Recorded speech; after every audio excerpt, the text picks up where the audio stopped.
সকাল সকাল ফোলা ফোলা চোখ নিয়ে আমি কোথায় বেরিয়ে পড়েছি। তো এটা ছিল একটা র্যান্ডম স্যুট ডে, আর সেটারই মিনি ব্লগ আজকে তোমার সাথে শেয়ার করব।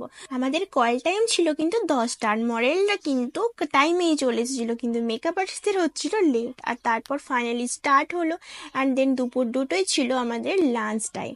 আর তারপরে আমরা লাঞ্চ করে আবারও বসে গেছিলাম সাজতে, আর মেকআপ কমপ্লিট হতে কিন্তু প্রায় বিকেল হয়ে গেছিলো। আর যারা সেই মুহূর্তে কমপ্লিট হয়ে গেছিলো তাদের কিন্তু শ্যুট অলরেডি চলছিল পাশে। এখানে আমি লিপস্টিক পরে আমার লুকটা কমপ্লিট করছিলাম, আর অ্যাজ আ সিঁদুর আমি কিন্তু আইশ্যাডো পরেছিলাম।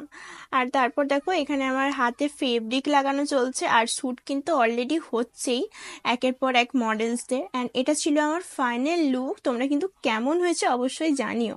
আর আজকের মেকআপ আর্টিস্ট ছিল আমার এই দিদিটা, খুবই মিষ্টি, আর ফার্স্ট টাইমই সাজিয়েছিল। আর এদের আজকে স্টুডেন্ট এক্সাম ছিল। দেন মডেলসটা মিলে একটু হয়ে গেছিল রিলস। তোমরা কিন্তু এক্সাইটেড কারা জানি ওই রিলসটা দেখার জন্য। অ্যান্ড দেন ওয়েটিং পর্ব চলছিল আমাদের, অ্যান্ড ফাইনালি আমার লাইনটা এলো, অ্যান্ড দেন আমার শ্যুটটা কমপ্লিট হলো। অ্যান্ড দেন আমরা চেঞ্জ করে চলে এসেছিলাম বাড়ি। আর একটা জিনিস তোমাদেরকে না দেখালেই নয়, পেমেন্টটা দেওয়ার পরে আমার মায়ের মুখের হাসিটা দেখো। এটা আর কোনো কথা হবে না, সব প্রিসিয়াস।